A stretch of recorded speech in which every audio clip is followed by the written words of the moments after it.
Vi er nesten ferdig. Jeg skal bare gjøre noen justeringer til slutt. Det første er at vi vil ha alle titlene til å være sentrert, og så vil vi ha litt mer avstand fra titlen og ned til det som kommer under. Det gjør vi i stilarket vårt. Vi har jo allerede en selektor for H1 når han er på side 1. Nå skal vi ha en for alle H1-titlene, samme hvor de befinner seg. Først vi gjør er at vi skal ha den sentrert. Så går vi på marg, setter på 40 piksler i bunnen, og da skyver den ned tekster som kommer under. Da ser vi at det skjer også på forsida, og der ønsker vi det ikke, for der passer ikke så godt sammen med resten. Og da går vi på selektoren for side 1, H1. Der setter vi på en egen marg, så stor som jeg synes passer, 8 piksler. Så sjekker vi i Chrome at det ser greit ut. Og det funker. Så skal vi gjøre litt med disse utsagnene fra kunder her. Vi skal ha de inne i ramme, og vi vil ha de sentrert, sånn at det ser litt ryddigere ut. For å få disse sentrert, det gjelder jo alle sammen. Og da kan vi sette inn den klassen med tekstsenter. Vi kan gjøre det på hver enkelt av spaltene, men da må vi gjøre det 4 ganger. I stedet kan vi gå opp og gjøre det på selve rader, for alt inni her skal jo være sentrert, også titlen som allerede er det. Så der kan vi sette på tekstsenter, så har vi tingene sentrert. Så bør vi i tillegg på bildene, siden det er img responsive, så bør vi også sette på senterblokk, for å være sikker på at det sentreres når vi er nede på disse her. Så dette bildet blir ikke sentrert. Når bildet er responsivt, så reagerer det ikke på tekstsenter. Vi må bruke senterblokk. Så vi setter det inn på de 3 andre også.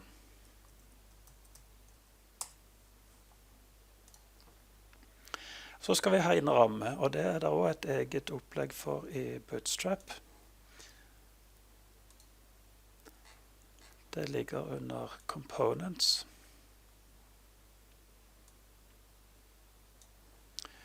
Og kalles for Wells.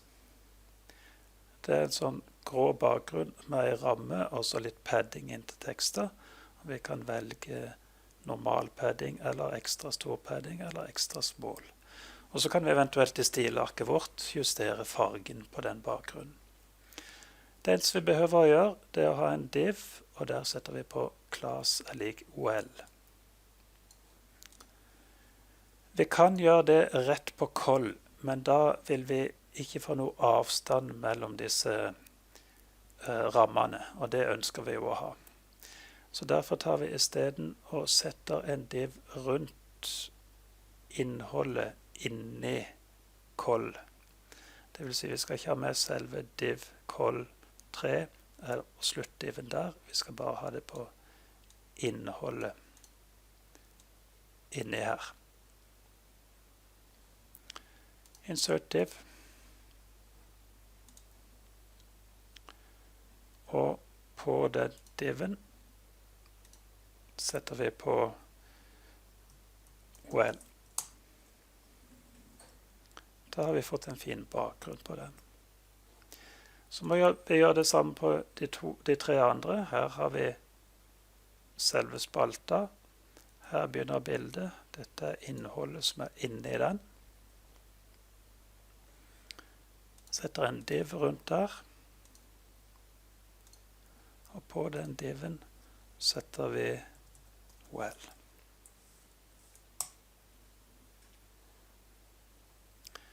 Det samme på de 2 siste.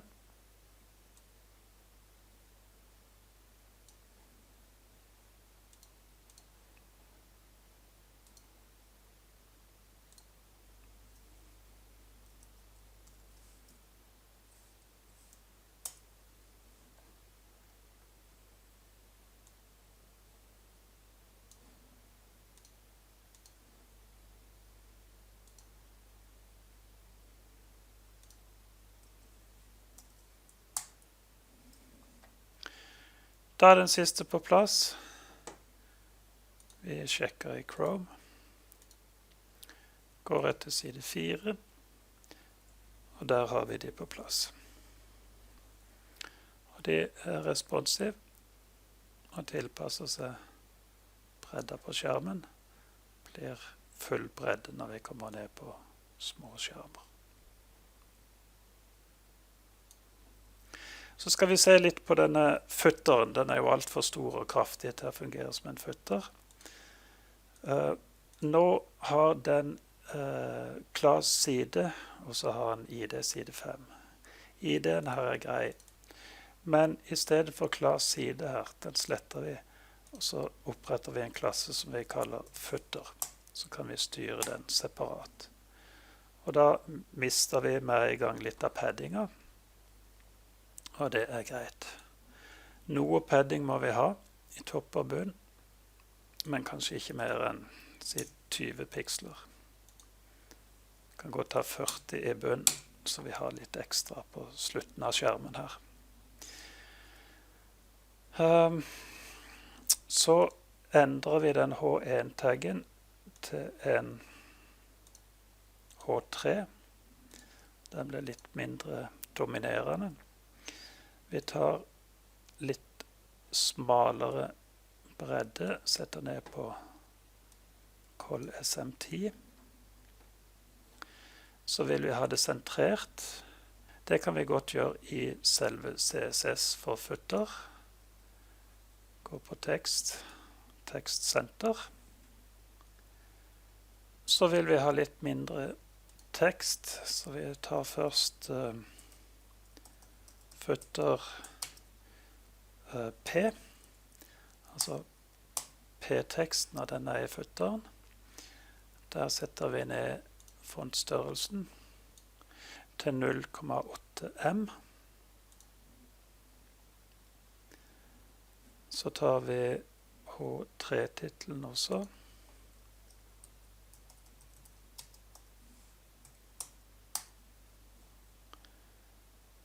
Setter ned til 1,2 M.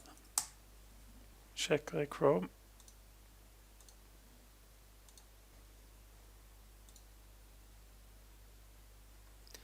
Og da blir det litt mer diskret, som er en avslutning på siden. Litt informasjon om bedriften her nede.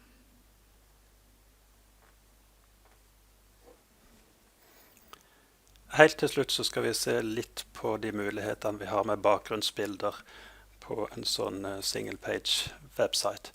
Vi har jo allerede et bakgrunnsbilde på den første siden vår.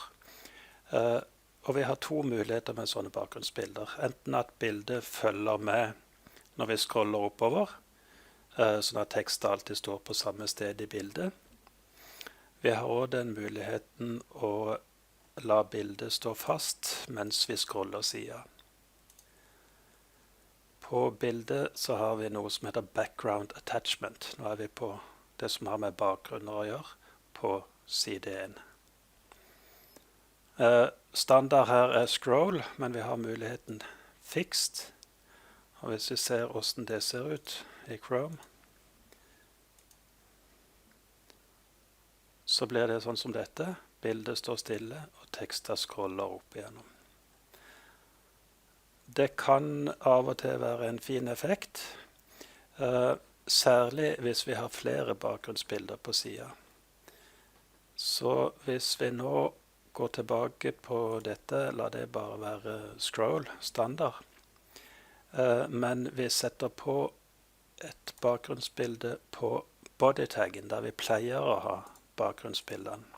Skal vi se hva som skjer da. Der kan vi sette på den som heter iPhone Green, som egentlig er blå, så titelen er litt misvisende, men det skulle gå greit. Igjen så vil vi ha den sentrert. Vi vil ha den sånn at den dekker siden. Vi ser at den kommer opp sånn som det, og så repeteres den, så at den kommer igjen her, og vi får den der stygge skjøyten her. Hvis vi setter den på til å ikke repetere, så blir han for liten. Han blir bare synlig bak det bakgrunnsbildet vi allerede har. Men hvis vi setter på background attachment fixed, så ser vi bildet står stille, akkurat som i den kinosida vi laget, der vi lot bakgrunnsbildet stå stille, mens resten scroller. Og det kan ofte være en fin effekt på et sånt nettsted som dette, der vi skal scrolle mye. Hvis vi da setter inn et annet bilde bak denne her side 3, da må vi først lage en selektor for hashtag side 3.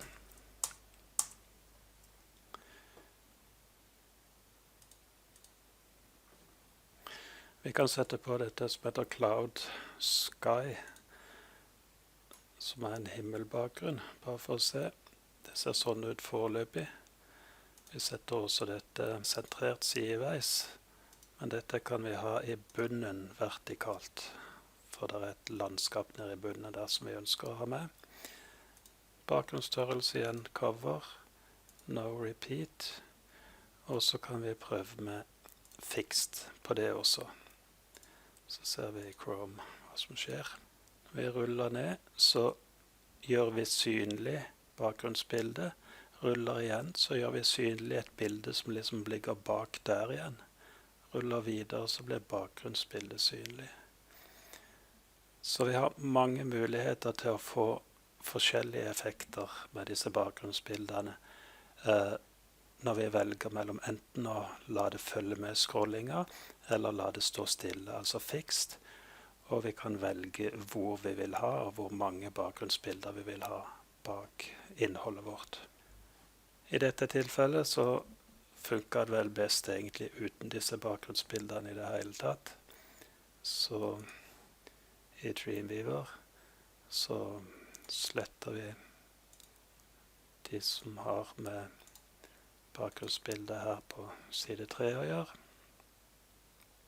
Og vi går på body og gjør det samme der.